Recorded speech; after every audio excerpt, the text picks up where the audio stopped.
চলছে, পশ্চিম বাংলাও চলছে। আমাদের কোনো টেনশন নাই, আমাদের কোনো চিন্তা নাই, কোনো ভাবনা নাই। আমরা তো খাবো দাবো আর ঘুমাবো। দুনিয়ার কি হচ্ছে, দেশে কি হচ্ছে, এগুলো নিয়ে আমাদের কোনো মাথা ব্যথা নেই। তো দুনিয়ার মধ্যে উম্মতে মুসলিমা বড়ই সমস্যার সম্মুখীন হয়ে আছে। আমাদের সম্মুখে কয়েকটি চ্যালেঞ্জ আছে। হুজুর আলা হযরতের ভাষায়, এক তরফ আদায়ে দিন, এক তরফ হে হাসিদিন, বান্দা হে তনহা শাহা, তুম পে করোড়ো দুরুদ। হুজুর আলা হযরত বলছেন, একদিকে দুশমনে দিন, দিনের দুশমনরা, ইসলামের শত্রুরা দিনকে ষড়যন্ত্র করে দিনের চেরাগকে, দিনের আলোকে, দিনের প্রদীপকে নিভিয়ে দিতে চাইছে। এটা তো হলো দিনের দুশমন যারা, তারা। আর অপরদিকে দিনের মধ্যে থেকে কলমা পড়ে, নামাজ পড়ে, কোরআন তেলাওয়াত করে দিনকে, ইসলামকে খোকলা করছে, ইসলামকে দুর্বল করছে। এরকমও কিছু লোক আছে। এক তরফ আদায়ে দিন, এক তরফ হে হাসিদিন, বান্দা হে তনহা শাহা, তুম পে করোড়ো দুরুদ। এইরকম ক্রুশিয়াল পিরিয়ডে একজন ইমানদার নিজের ইমানকে সহি সালামতে বাঁচিয়ে নিয়ে এহলোক থেকে পরলোক গমন করা, এটা বড়ই কঠিন বিষয়। তো এই সময় উম্মতে মুসলিমার কাছে কয়েকটি চ্যালেঞ্জ। একটা হচ্ছে নিজের ইমান আকীদা বাঁচার চ্যালেঞ্জ। নিজের ইমান আকীদা ফিতনার যুগে বাঁচাবো কি করে। দ্বিতীয় চ্যালেঞ্জ হচ্ছে নিজের অস্তিত্বকে ভারতের মাটিতে টিকিয়ে রাখবো কি করে। তৃতীয় চ্যালেঞ্জ হচ্ছে আমরা আমাদের সন্তানেদের আগামী প্রজন্মের ভবিষ্যৎকে কিভাবে সুন্দর করব, তাদের ভবিষ্যৎকে কিভাবে, তাদের ভবিষ্যৎকে উজ্জ্বল করব, এটাও একটা চ্যালেঞ্জ। তিনটি চ্যালেঞ্জ। চ্যালেঞ্জ তো অনেক আছে, কিন্তু মূলত তিনটি চ্যালেঞ্জ। একটা ইমান আকীদা বাঁচানোর চ্যালেঞ্জ, একটা নিজের অস্তিত্ব নিয়ে চিন্তায় পড়ে আছি আমরা আমাদের অস্তিত্বকে টিকিয়ে রাখবো কিভাবে। আমরা যদিও বা নিজের অস্তিত্বটাকে মিটিয়ে দিই বা টিকিয়ে না রাখতে পারি, তাহলে উম্মতে মুসলিমার আগামী প্রজন্ম, আমাদের আগামী দিনের ভবিষ্যৎ, কচি কচি শিশুদের ভবিষ্যৎকে কিভাবে সুন্দর করব, তাদের ভবিষ্যৎকে কিভাবে উজ্জ্বল করব, কিভাবে তাদেরকে ভারতের মাটিতে সঠিক এবং সুন্দর নাগরিক করে তুলব, এটাও একটা চিন্তার বিষয়, এটাও একটা চ্যালেঞ্জের বিষয়। এই সমস্ত চ্যালেঞ্জ কি কারণে হলো, এই সমস্ত জিনিসের মোকাবিলা উম্মতে মুসলিমা এখন কিভাবে করবে, এই সব জিনিস কয়েকটি কথা বলে আমার বক্তব্য ইতি করব। বেশিক্ষণ মা বোনেদেরকে আমি রাখবো না, আপনারা বসে ধৈর্য হারাবেন না। হযরত আলিমউদ্দিন সাহেব আপনাদের এলাকার মানুষ বলে তার বক্তব্য শুনলেন বলে চলে গেলেন, আর আমরা দূরের মানুষ বলে শুনবো না বলে চলে গেলে হবে না। আমি যে ইম্পর্টেন্ট কথাগুলো বলবো আপনাদের জীবনে, আপনাদের সন্তানের জন্য খুবই প্রয়োজন, খুবই প্রয়োজন। আজকে মুসলিম অভিভাবক এবং অভিভাবিকাদেরকে আমাদের এই কথাগুলো অবশ্যই শোনা দরকার এবং শোনার পরে আমল করা দরকার। এগুলো না শোনার কারণে, না জানার কারণে আমরা আমাদের সন্তানেদের ভবিষ্যৎকে উজ্জ্বল করতে পারছি না, আমাদের সন্তানেদেরকে আমরা সঠিক দিশা দেখাতে পারছি না। অতএব আমি আবারও বলবো যুবকবৃন্দদেরকে, মা ও বোনেদেরকে, যে এদিকে ওদিকে না গিয়ে কিছুক্ষণ আরো বসে থাকুন, আমাকেও একটু বরদাস্ত করুন। দুনিয়ার মধ্যে উম্মতে মুসলিমা যে সমস্ত সমস্যায় ভুগছে, তার মধ্যে বহু কারণ আছে। তার মধ্যে মোটামুটি কয়েকটি কারণ আমি বলি দিই, কি কি কারণে উম্মতে মুসলিমা বিভিন্ন সমস্যায় ভুগছে। এক নম্বর কারণ হচ্ছে আমরা শিক্ষার দিক দিয়ে সবচাইতে পিছিয়ে। আজ থেকে প্রায় 20 বছর পূর্বে যারা রাস্তায় ঝাড়ু দিত, তারা মুসলমানদের চাইতে শিক্ষার দিক দিয়ে তারা কি ছিল, পিছিয়ে ছিল। আজকে তারা শিক্ষার দিক দিয়ে মুসলমানদের থেকেও এক ধাপ এগিয়ে গেছে, মুসলমানরা তাদের থেকে শিক্ষার দিক দিয়ে পিছিয়ে গেছে। দ্বিতীয় কারণ হচ্ছে আমরা রাসূল করিম সাল্লাল্লাহু আলাইহি ওয়াসাল্লামের বলা পথে আমরা চলতে পারছি না। আল্লাহ তাবারক ওয়া তাআলা যে নিষেধ, যে আহকাম, যে হুকুম আমাদেরকে দিয়েছেন সেটার প্রতি সঠিকভাবে আমল করতে আমরা পারছি না, যার কারণে আমরা পিছিয়ে। দ্বিতীয় কারণ হচ্ছে আমরা রাজনৈতিক দিক দিয়ে পিছিয়ে, রাজনৈতিক দিক দিয়ে আমরা কঠিনভাবে পিছিয়ে। চতুর্থ কারণ হচ্ছে আমরা অর্থনৈতিক দিক দিয়ে পিছিয়ে। আমরা নিজের ধার্মিক কালচারাল দিক দিয়ে আমরা সেদিক দিয়েও পিছিয়ে। এইরকম ভাবে মোটামুটি করে আমরা বিভিন্ন দিক দিয়ে, বিভিন্ন দিক সাইড দিয়ে আমরা পিছিয়ে পড়া জাতি। তবে পিছিয়ে পড়া জাতি কেন? আমরা কি সংখ্যালঘু বা সংখ্যা দুনিয়াদের মধ্যে, পৃথিবীর মধ্যে কি আমরা খুব অল্প সংখ্যার মানুষ? অল্প সংখ্যার মানুষ তো না, আমরা কম বেশি 200 কোটি গোটা পৃথিবীতে মুসলমান বসবাস করি। 57-58টি দেশ মুসলমানদের হাতে আছে। 57-58টি দেশ আমাদের কাছে আছে। খুদ ভারতে আমরা 35 কোটির বেশি মুসলমান বসবাস করি। এত রকম সম্পদ থাকা সত্ত্বেও আজ আমরা পিছিয়ে পড়া জাতি। আমরা শিক্ষার দিক দিয়ে পিছিয়ে। আজ গোটা দুনিয়া একবার চোখ বুঝে যদি একবার সার্ভে করেন তো দেখতে পাওয়া যাবে, বুঝতে পারবো যে গোটা দুনিয়ার মধ্যে আজকে সবচাইতে বেশি মরছে কারা? মুসলমানরা। সবচাইতে বেশি নির্যাতনের শিকার কারা? মুসলমানরা। সবচাইতে বেশি কখনো গরুর নামে মুসলমানকে মারা হয়, কখনো লাভ জেহাদের নামে মুসলমানকে মারা হয়, কখনো মুসলমানকে পেটিস বিক্রি করার নামে মারা হয়, কখনো মুসলমান নিজের অধিকারের কথা বললে তাকে জেলে ভরা হয়, কখনো মুসলমান লালগোলা থেকে কলকাতা যেতে কি করে ভয় বোধ করে, রাত্রিবেলায় যেতে ভয় লাগে। শুধু ভারতেই নয়, ভারতের বাইরেও যদি যাই, আমাদের পার্শ্ববর্তী দেশ চীনে হাজার হাজার মুসলমানকে হত্যা করা হয়েছে। আমাদের পার্শ্ববর্তী দেশ বাংলাদেশের পরের দেশ হচ্ছে মায়ানমার, রাখাইন। সেখানেও গত 5 বছর পূর্বে, 7 বছর পূর্বে সেখানকার রোহিঙ্গাদেরকে, হাজার হাজার রোহিঙ্গাদেরকে কতল করে নাফ নদীতে ভাসিয়ে দেওয়া হয়েছে।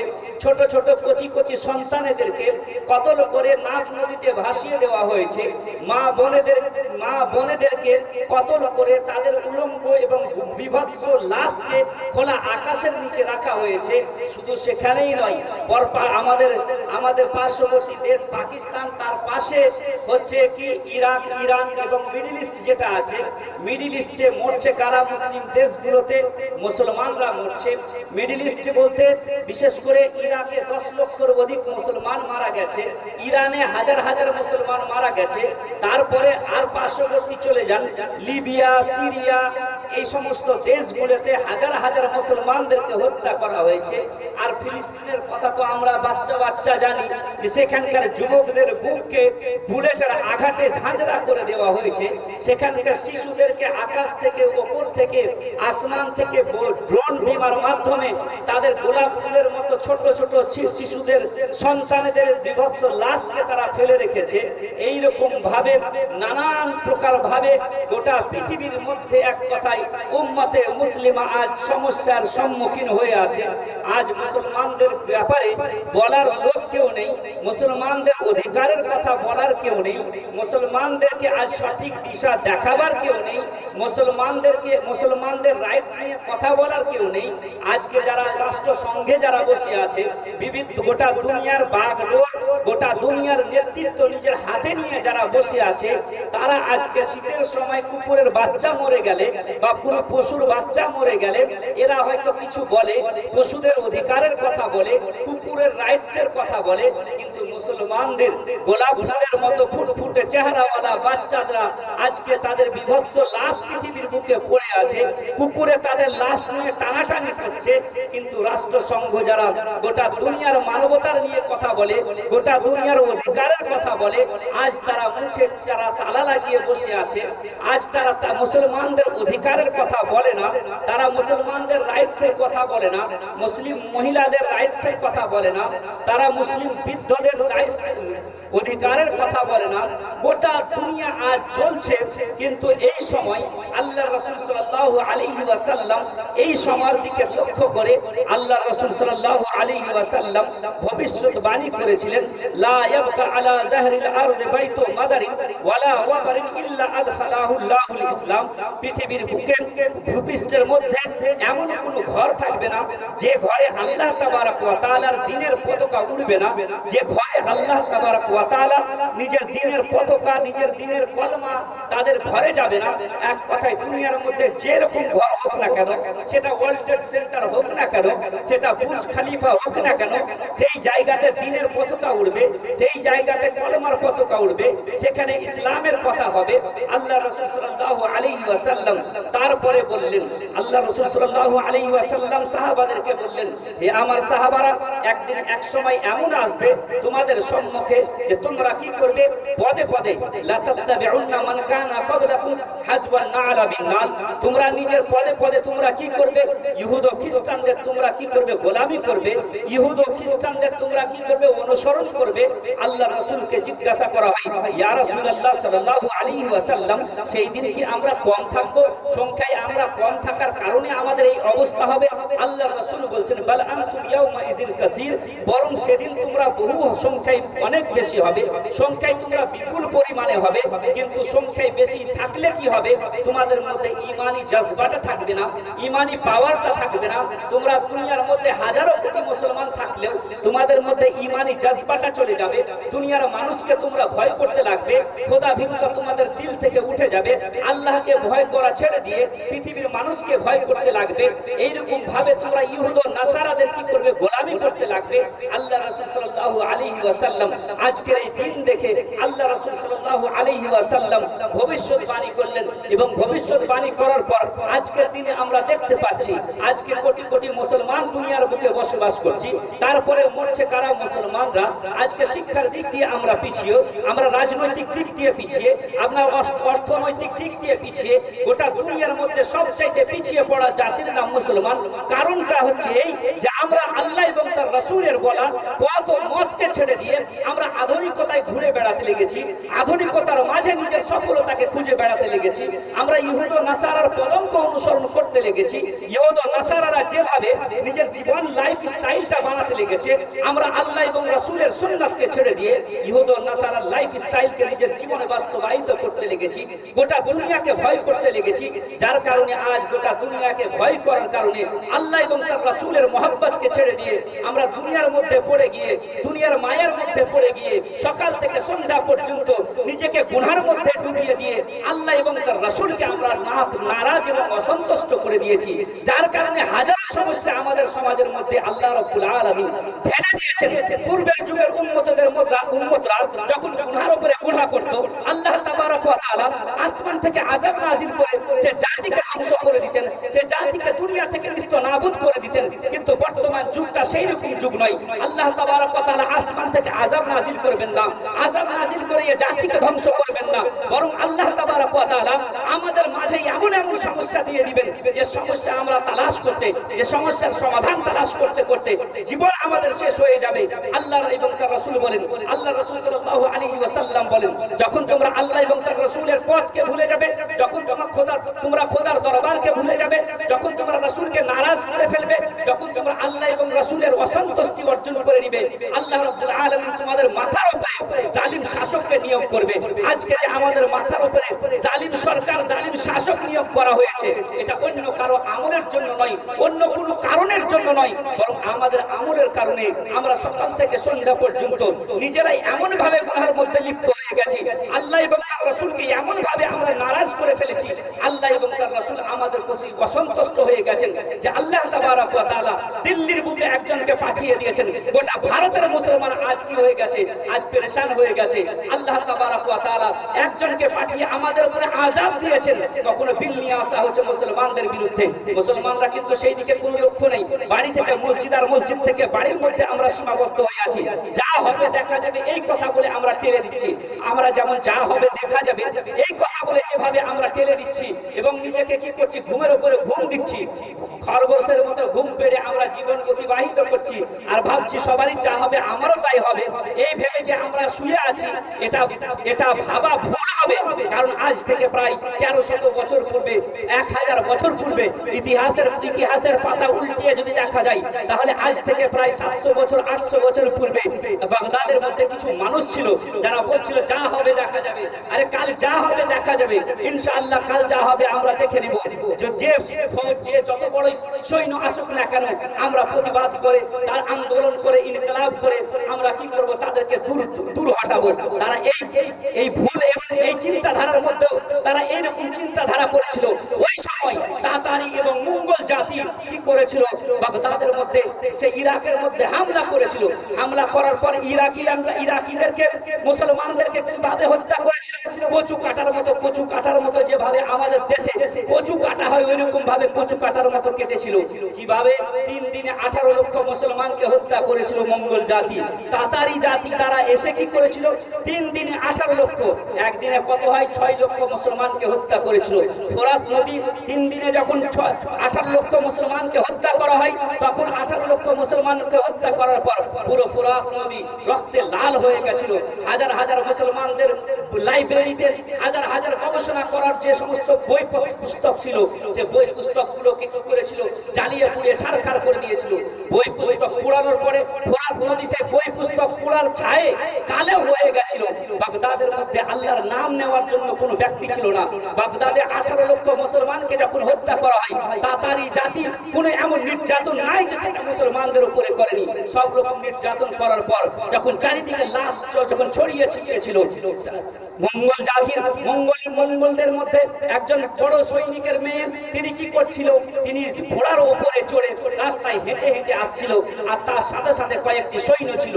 রাস্তায় যখন হেঁটে হেঁটে আসছে, আস্তে আস্তে দেখছে মুসলমানদের দিলের মধ্যে আল্লাহ তাবারক ওয়া তাআলা এমন কাপুরুষতা ভরে দিয়েছিলেন, তাদের দিলের মধ্যে, পায়ের মধ্যে এমন আল্লাহ তাবারক ওয়া তাআলা এমন জিনিস ভরে দিয়েছিলেন যে দৌড়ে পালাতে পারতো না, জান বাঁচিয়ে যে পালিয়ে লুকাবে এইরকম কোনো পরিস্থিতি ছিল না। যেমনটা হিটলার যেমন ইহুদিদেরকে কতল করার সময় করেছিল, যেমনটা হিটলার হাজার হাজার লাখো লাখো ইহুদিদেরকে খুন করার সময় যেভাবে হত্যাকাণ্ড চালিয়েছিল, ওই রকম হত্যাকাণ্ড মুসলমানদের প্রতি চালানো হয়। এবং মুসলমানরা ঘুমিয়ে ঘুমিয়ে কাটানোর পর যখন 18 লক্ষ মুসলমানকে হত্যা করা হয়, ওই সৈনিকের মেয়ে, বড় উচ্চ অফিসারের মেয়ে ঘোড়াতে চড়ে যখন রাস্তায় আসছিল, মুসলমান কাউকে দেখতে পায়নি। একজন বুজুর্গ ব্যক্তি, একজন বয়স্ক ব্যক্তি 4-5টা নওজওয়ানকে নিয়ে একটি ভাঙা পুরো ঘরের মধ্যে লুকিয়ে লুকিয়ে সে 5-6টা নওজওয়ানদেরকে কি যেন বলছে। এইরকম কথা যখন তাতারি জাতির একজন উচ্চ কর্মকর্তার মেয়ে যখন দেখলো, তাদেরকে সৈনিক দিয়ে তাড়াতাড়ি ডাকলো। ডাকার পরে সে বয়স্ক বুড়ো বুজুর্গ, যার দাড়িগুলো সাদা সাদা, বয়স্ক মানুষ, যাকে বয়স্ক ভেবে হয়তো কতল করেনি তাতারি জাতিরা, মঙ্গল জাতিরা হয়তো তাদেরকে ছেড়ে দিয়েছিল, ওই বয়স্ক ব্যক্তিটাকে দাঁড় করিয়ে বলল যে কি ব্যাপার, তুমি এখানে দাঁড়িয়ে দাঁড়িয়ে এখানে এই 4-5টা নওজওয়ানকে তুমি কি শিক্ষা দিচ্ছ? আর তুমি তোমাদের মুসলমান ধর্মের মধ্যে একটি কথা বলে রেওয়াজ আছে, একটি কথার প্রতি তোমরা আস্থা ও ইয়াকিন রাখো, সেটা হচ্ছে এই যে তোমরা বলো যে যার সাথে আল্লাহ থাকে সে কি হয় দুনিয়ার মধ্যে সফলতা লাভ করে। এটা তোমাদের আকীদা ও বিশ্বাস, এই বিশ্বাসটা কি সঠিক? সে বয়স্ক বুজুর্গ বলেছিলেন যে হ্যাঁ, এই কথা, এই আস্থা, এই আকীদা ও বিশ্বাস আমাদের, যে আল্লাহ তাবারক ওয়া তাআলা যার সাথে থাকেন সেই কি হয় দুনিয়ার মধ্যে সফলতা অর্জন করে। তো সেই ব্যক্তি, সেই মহিলা কি বলেছিল, যে মহিলা যখন ঘোড়ার উপরে দাঁড়িয়ে ঘোড়ার উপরে বসেছিল, সে তার জুতোটা সে বয়স্ক বুজুর্গ মুসলমানের দাড়িতে লাগছিল। ওই সময় গর্বের সহিত ওই মহিলা কি বলেছিল, তাহলে তোমরা মেনে কেন নিচ্ছ না মুসলমান জাতি, যে তোমাদের সাথে আল্লাহ, তোমাদের সাথে নেই, আমাদের সাথে আল্লাহ আছে, মঙ্গল জাতির সাথে আল্লাহ আছে, তাতারি জাতির সাথে আল্লাহ আছে। যদি আল্লাহ আমাদের সাথে না থাকতেন, তাহলে তোমাদেরকে এরকম কতল করে বাগদাদের মধ্যে আমরা কবজা করতে পারতাম না, বাগদাদে 18 লক্ষ মুসলমানকে হত্যা করতে পারতাম না। সেই সময় সে বুজুর্গ ব্যক্তি বলেছিলেন যে হে মঙ্গল জাতির, মঙ্গল কমান্ডারের মেয়ে, শোনো, আজকেও আল্লাহ তাবারক ওয়া তাআলা আমাদের সাথেই আছেন। আমি এটা বিশ্বাস কখনো দোয়া করি না যে আল্লাহ তাবারক ওয়া তাআলা তোমাদের সাথে আছে? যখন ওই মহিলা যখন এই কথা শুনলেন, শোনার পরে বলতে লাগলো, হে বয়স্ক বুজুর্গ, কেন তুমি এই কথা বলছো যে আজকে তুমি আল্লাহ তাবারক ওয়া তাআলা তোমাদের সাথে আছেন? 18 লক্ষ মুসলমানকে হত্যা করা তুমি দেখোনি? 3 দিনে 18 লক্ষ মুসলমানকে হত্যা করে বাগদাদের মধ্যে কোনো জিনিসকে আমরা ঠিক রাখিনি, সবকে তছনছ করে শেষ করে দিয়েছি, আর তবুও তুমি বলছো আল্লাহ তোমাদের সাথে আছেন? কিভাবে তোমাদের সাথে আছে? সেই সময় সেই বুজুর্গ ব্যক্তি বলেছিলেন যে আল্লাহ আজকে আমাদের সাথে আছেন। এই জন্যই বলছি যে আমাদের মধ্যে সেই যুগের মধ্যে এরকম ছিল না যে ব্যাংক ব্যালেন্স বেশি থাকবে, টাকা পয়সা যার বেশি থাকবে সেই বিশাল বড় লোক, এরকম সেই যুগে ছিল না। সেই যুগে এরকম ছিল, যার বাড়িতে উট বেশি সে বেশি বড় লোক, যার কাছে ছাগল বেশি আছে, যার কাছে গরু ছাগল বেশি থাকবে সে সবচাইতে বেশি বড় লোক হবে। মঙ্গল জাতি কেমন জাতি ছিল? তারা যাযাবর জাতি ছিল, তারা এক জায়গায় থাকতো না, আর তাদের কাছে বিশাল হাজার হাজার লাখো লাখো তাদের কাছে গরু ছাগল মহিষ এবং ভেড়া ছিল। ওই সময় সেই মহিলাটি বলেছিল আমাদের কাছে হাজারো হাজারো কি আছে, পশু আমরা পালন করি, পশু হাজারো হাজারো আমরা রাখি, আমাদের থেকে পশু পালন কে ভালো জানবে? সেই সময় সে বুজুর্গ বলেছিলেন যে আজকে তোমাদের কাছে যে পশু পালন করার জন্য যে পশু আছে, সে পশুকে লালন পালন করার জন্য একটা রাখাল দাও, আর রাখালের সাথে সাথে কি করো, তার সাথে সাথে কুকুর দাও, দাও না দাও না? তখন সেই মহিলাটি বলেছিল হ্যাঁ, আমরা আমাদের রাখালের সাথে 10-12টা কুকুর দিই। কুকুর কেন দাও? কুকুর এই জন্য দিই যে একটা রাখালে 1000-2000 কি করা ছাগলকে কি করতে পারবে না, সে একাই সে চড়াতে পারবে না, যার কারণে শিকারী কুকুর দেওয়া হয়। সে শিকারী কি করে, পাল থেকে কোন ছাগল যখন বাহির হয়ে যায় তখন সে শিকারী কুকুর যায় আর সেই ছাগলটাকে পালের মধ্যে ভরে দেয়, যেন কোন নেকড়ে বাঘ এসে সে ছাগলটাকে যেন নিয়ে না পালায়, এই জন্য সে কুকুরকে ছেড়ে দেওয়া হয়। তখনই সেই বুজুর্গ ব্যক্তি বলেছিলেন যে আমরা আজকে আল্লাহ তাবারক ওয়া তাআলা আমাদের সঙ্গে আছেন। কারণ হচ্ছে এই যে আমরা মুসলমান, আমরা যখন দিন থেকে যখন বেরিয়ে যাই, যখন দিন থেকে আমরা বেরিয়ে যখন অন্যায়ের মধ্যে জীবন যাপন করতে লাগি, শরাবের মধ্যে যখন পড়ে যাই, চুরি ডাকাতের মধ্যে যখন পড়ে যাই, বিলাসিতার মধ্যে যখন দিন কাটাতে লাগি, আল্লাহ এবং তার রাসূলকে যখন ভুলে যাই, খোদা এবং আল্লাহ এবং তার রাসূলের অসন্তুষ্টি যখন অর্জন করতে লাগি, পাপের উপরে পাপ করতে লাগি, দুনিয়ার মধ্যে যখন গুনাহের মধ্যে গুনাহ করতে লাগি, আল্লাহ তাবারক ওয়া তাআলা তোমাদের মতো কুকুরদেরকে আল্লাহ তাবারক ওয়া তাআলা আযাব দেওয়ার জন্য আমাদের মাঝে ছেড়ে দেন। আমাদের মধ্যে যারা দিন থেকে বাইরে চলে গেছে, যারা দল থেকে বেরিয়ে চলে গেছে, আল্লাহ তাবারক ওয়া তাআলা ওইরকম কুকুরদেরকে যেমন তোমরা কি করো, কুকুররা যেমন ছাগলরা পাল থেকে বেরিয়ে গেলে পরে যেমন তাদেরকে পালে ভরার জন্য যেমন কি করা হয়, কুকুর ছেড়ে দেওয়া হয়, আল্লাহ তাবারক ওয়া তাআলা তোমাদের মতো কাফির ও মুশরিককে মুসলমানদের মাথার উপরে নিয়ে এসে রেখে দেন।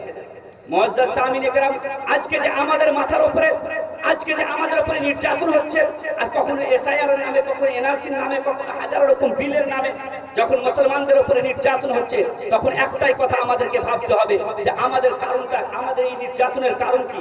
আমাদের প্রতি যে এই নির্যাতন হচ্ছে এর কারণ হচ্ছে এই যে আমরা আল্লাহ এবং তার রাসূলকে নারাজ করে ফেলেছি। আল্লাহ এবং তার রাসূলের সাথে সে সম্পর্ক আমাদের নেই, যে সম্পর্ক সাহাবায়ে কেরাম, তাবেঈনরা কি করেছিলেন, সে সম্পর্ক কায়েম করেছিলেন। আজকে সবচাইতে বড় সমস্যার বিষয় যে আজকে আমাদের সমাজ আজকে মূর্খামির অতল গহরে আজকে নিমজ্জিত হয়ে গেছে।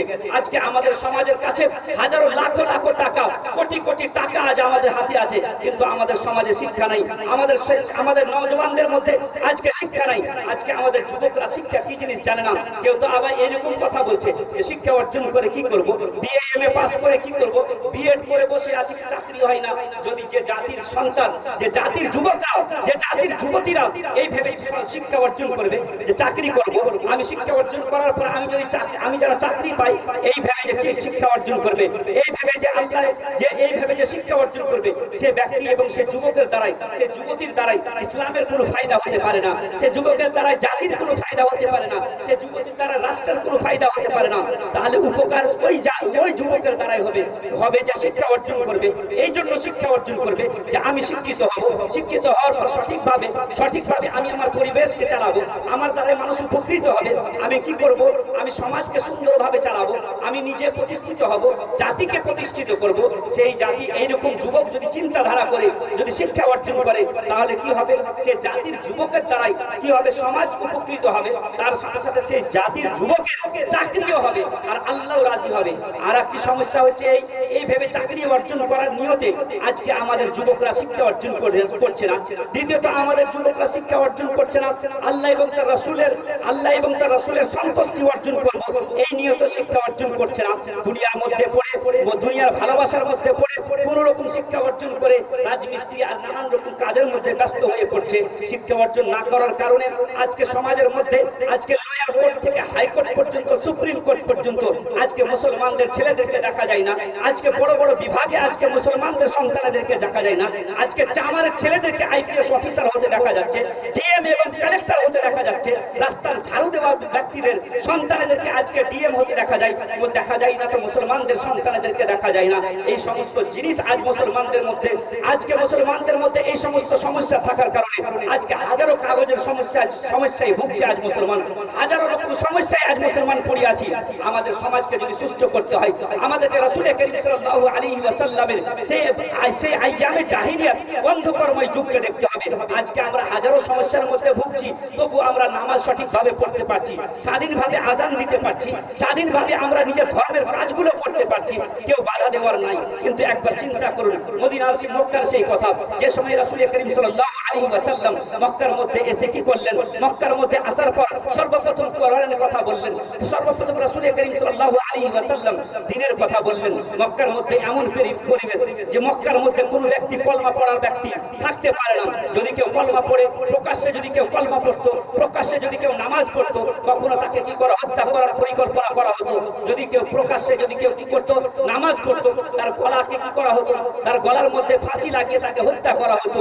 প্রকাশ্যে কেউ যদি কলমা পড়তো, তার পেটের মধ্যে বর্ষা মেরে বল্লুক মেরে তাকে হত্যা করা হতো। প্রকাশ্যে কেউ যদি কলমা পড়তো, তার বুকের মধ্যে বালু মোটা পাথর রেখে উত্তপ্ত বালুর মধ্যে রেখে দেওয়া হতো। এইরকম মক্কার মধ্যে পরিবেশ ছিল। আজকে তো আমরা সঠিকভাবে নামাজ পড়তে পারছি। মসজিদ থেকে যখন মুয়াজ্জিন সাহেব হাইয়া আলাস সালাত আসসালাতু খায়রুম মিনান নাওম বলে যখন ডাক দিচ্ছে, আল্লাহ রাব্বুল আলামিনের ঘর থেকে যখন ডাক দিচ্ছে, আমাদের যুবকরা ওই সময়তে মোবাইল বন্ধ করে শুয়ে পড়ছে। ওই সময়তে তারা কি করছে?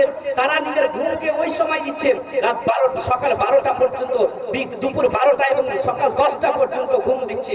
এই হচ্ছে আমাদের মুসলমানদের যুবকদের পরিবেশ, এই হচ্ছে মুসলিম সমাজের পরিবেশ। এটা তার আগে গিয়ে যায় রাসূল করিম সাল্লাল্লাহু আলাইহি ওয়াসাল্লামের সেই যুগে এমন পরিবেশ যে নামাজ পড়ার পরিবেশ ছিল না। আজকে নামাজ পড়ার পরিবেশ আছে, আজকে আল্লাহ এবং তার রাসূলের দরবারে সিজদার পরিবেশ আছে, কেউ বাধা দেওয়ার লোক নেই। কিন্তু সেই যুগ আর আজকের যুগের সাথে যদি কম্পেয়ার করি যে আমরা কত ভালো যুগে বসবাস করছি, সেই যুগ কেমন ছিল? আরবের সেই যুগকে বলা হয় অন্ধকারময় যুগ বা আইয়ামে জাহিলিয়াত। সেই যুগের মানুষ ছিল না, সেই যুগের মানুষ পশুর চাইতে নিকৃষ্ট ছিল। কেন পশুর চাইতে নিকৃষ্ট ছিল? একটা ইতিহাসের একটি অধ্যায় আছে, ইতিহাসের একটি পাতা আছে, যে অধ্যায়টাকে বলা হয় আইয়ামে জাহিলিয়াত, অন্ধকারময় যুগ। সেই যুগের মানুষ, আরবের সেই মানুষরা বিভিন্ন জাতির মধ্যে, বিভিন্ন গোত্রের মধ্যে বিভক্ত ছিল।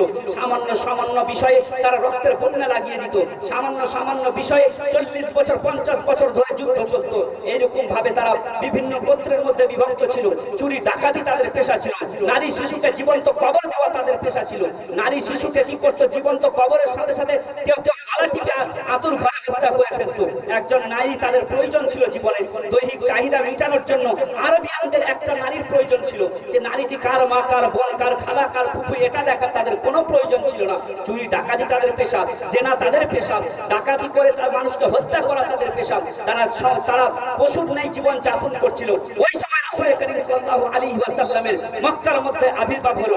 রাসূল করিম সাল্লাল্লাহু আলাইহি ওয়াসাল্লাম মক্কার মধ্যে এসে সুন্দর একটি পরিবেশ কায়েম করলেন। রাসূল করিম সাল্লাল্লাহু আলাইহি ওয়াসাল্লাম প্রত্যেক মদ যারা খেত তাদের বাড়িতে গিয়ে বললেন না যে হে তোমরা মদ খাওয়া ছেড়ে দাও। যারা কি করতো? মানুষের প্রতি জুলুম করতো, তাদের বাড়িতে গিয়ে রাসূল বলেননি, আলাদা ভাবে রাসূল গিয়ে বলেননি যে তোমরা অত্যাচার করা ছেড়ে দাও, তোমরা জুলুম করা ছেড়ে দাও। যারা মানুষের প্রতি চুরি ডাকাতি করছো, তোমরা চুরি ডাকাতি করা ছেড়ে দাও। রাসূল করিম সাল্লাল্লাহু আলাইহি ওয়াসাল্লাম একটা কাজ করলেন, আর এমন একটা কাজ করলেন যে একটা কাজ করাতে চুরি ডাকাতিও বন্ধ হয়ে গেল, নারী শিশুকে জীবন্ত কবর দেওয়া বন্ধ হয়ে গেল, নারীদের প্রতি জুলম অত্যাচার করা বন্ধ হয়ে গেল, সারাপ পান করা বন্ধ হয়ে গেল। সে কাজটা কি ছিল?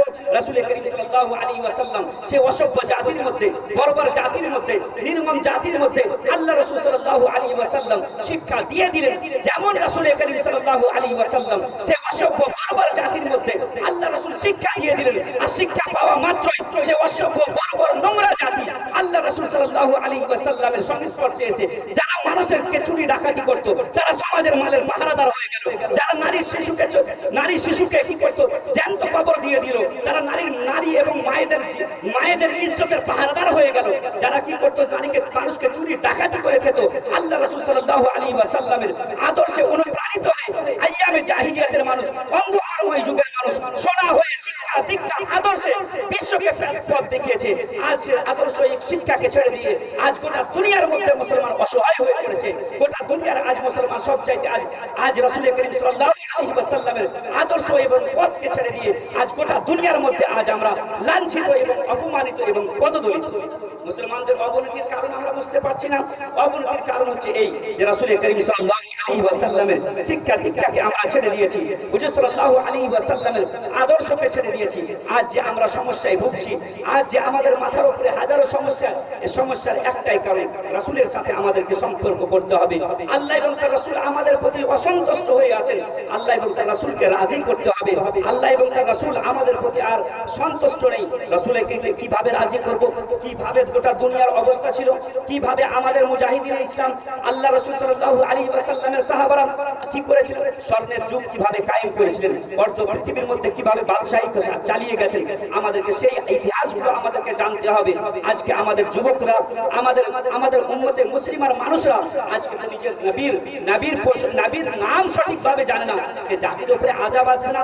ডাক্তার ইকবাল বলেন যে এই যে সমস্ত ঝামেলা হচ্ছে, এই যে সমস্ত মুসলমানদের প্রতি নির্যাতন হচ্ছে, এটার একটাই কারণ, সেটা হচ্ছে এই তরিকায়ে মুস্তাফা को छोड़ना है वजह बर्बादी, इसी से हुई है कौम पे इक्तिदार अपनी, हमें करनी है शहनशाह फतह की रजा जोई, वो अपने तो रहमते परवरदिगार अपनी।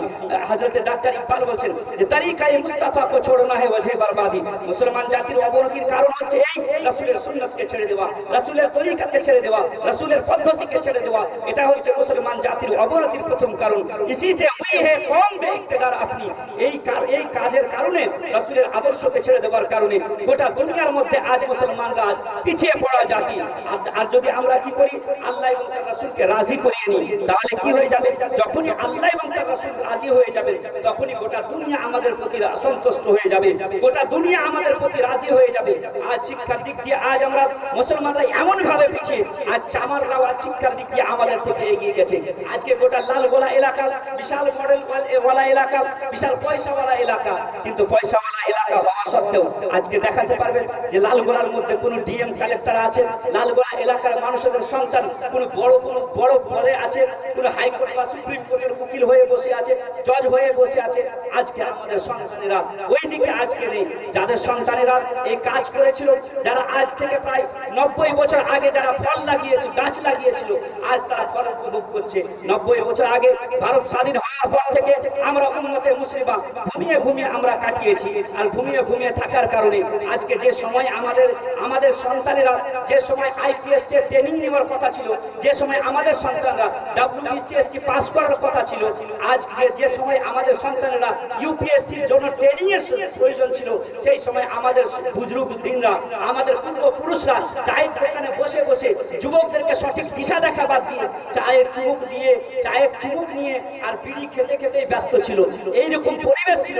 আর ওই সময় আমাদের বিপরীত জাতি, যারা আমাদেরকে দুশ্মন বলে ভাবছে, আমরা তো কাউকে শত্রু বলে ভাবি না, যারা আমাদেরকে দুশ্মন বলে ভাবছে এবং ভারতের মধ্যে মুসলমানদের আজকে যে অধিকার দেওয়া যাচ্ছে না, তারা কি করছিল, ওই সময় তারা নিজের সন্তানদেরকে ইউপিএসসি ট্রেনিং দিচ্ছিল, নিজের সন্তানদেরকে WBCSC ট্রেনিং দিচ্ছিল। তাহলে ফল আজ থেকে 90 বছর আগে যারা লাগিয়েছিল, তারা গাছ যারা লাগিয়েছিল, আজকে তারা ফল উপভোগ করছে। আজ আমরা কি হচ্ছি, আমরা গাছ লাগাইনি আর ফলের আশা যদি করি, তাহলে এটা বড়ই দুঃখের কথা হবে। মুসলমান জাতির আজকে কি অবস্থা, শিক্ষার একটা কথা বলি, 200 বছর গোলামি করে এ দেশ থেকে ইংরেজদেরকে আমরা তাড়লাম। 200 বছর গোলামি করার পর আমরা স্বাধীন হলাম। 7 সমুদ্র 13 নদী পারে আমরা ইংল্যান্ডওয়ালাদেরকে, ব্রিটিশিয়ানদেরকে ফেলে আসলাম। এই ব্রিটিশিয়ানরা ভারতের বুকে এমন অবস্থা ছিল যে ব্রিটিশিয়ানরা ভারতকে নানান প্রকার ভাবে ভাগ করে চলে গেল, মুসলমানদের মধ্যে ভাগ বাটোয়ারা করে চলে গেল। তার সাথে সাথে কি করলো ব্রিটিশিয়ানরা, মুসলমানদের মধ্যে মুসলিম, হিন্দু, জৈন, বৌদ্ধ এক অখণ্ড ভারতের মধ্যে তারা ফুকে, তারা ডিভাইড অ্যান্ড রুলস প্রতি আমল করে মুসলমান এবং বিভিন্ন জাতির মধ্যে বন্টন করে তারা এদেশ ছেড়ে যখন চলে গেল, যাওয়ার পরে দেশ ভাগ হয়ে গেল। দেশ ভাগ হওয়ার পর এরা কি অবস্থা ছিল? এরা এর পূর্বের ইতিহাস যদি দেখা যায় তো সবচাইতে দুনিয়ার মধ্যে মূর্খ জাতি ছিল ব্রিটিশিয়ানরা, ইউরোপিয়ানরা সবচাইতে মূর্খ জাতি ছিল। এর চাইতে বেশি মূর্খ জাতি পৃথিবীর মধ্যে কোনো জাতি ছিল না। ওই সময় মুসলমানরা সবচাইতে বেশি শিক্ষিত জাতি ছিল। ওই সময় গোটা দুনিয়াকে নেতৃত্ব মুসলমানরা দিয়েছিল, গোটা দুনিয়াকে ইউনিভার্সিটি ওই সময়তে মুসলমানরা চালিয়েছিল। এক কথায় ব্রিটিশিয়ানরা এবং ইউরোপিয়ানরা একটা কাজ করত, সেটা হচ্ছে আজকে শিক্ষার কথা বলা হচ্ছে, আজকে দেওয়ালে দেওয়ালে সর্বশিক্ষা অভিযানের কথা বলা হচ্ছে। কিন্তু একটা কথা এক চিন্তা করবেন, রাসূল করিম সাল্লাল্লাহু আলাইহি ওয়াসাল্লামের আবির্ভাবের পূর্বে হযরত ঈসা আলাইহিস সালামের ইহলোক থেকে আসমানি দুনিয়া যাওয়া থেকে নিয়ে নবীর আগমন পর্যন্ত 570 বছর দুনিয়ার মধ্যে এমন কোনো গুনাহ নেই যে সেই গুনাহটা হয়নি। সেই সময় শিক্ষার প্রতি ব্যান লাগা ছিল, সেই সময় শিক্ষা অর্জনকারীদের প্রতি নির্যাতন করা হতো, সেই সময় যারা শিক্ষা অর্জন করত তাদের প্রতি নানান রকম নির্যাতন করা হতো।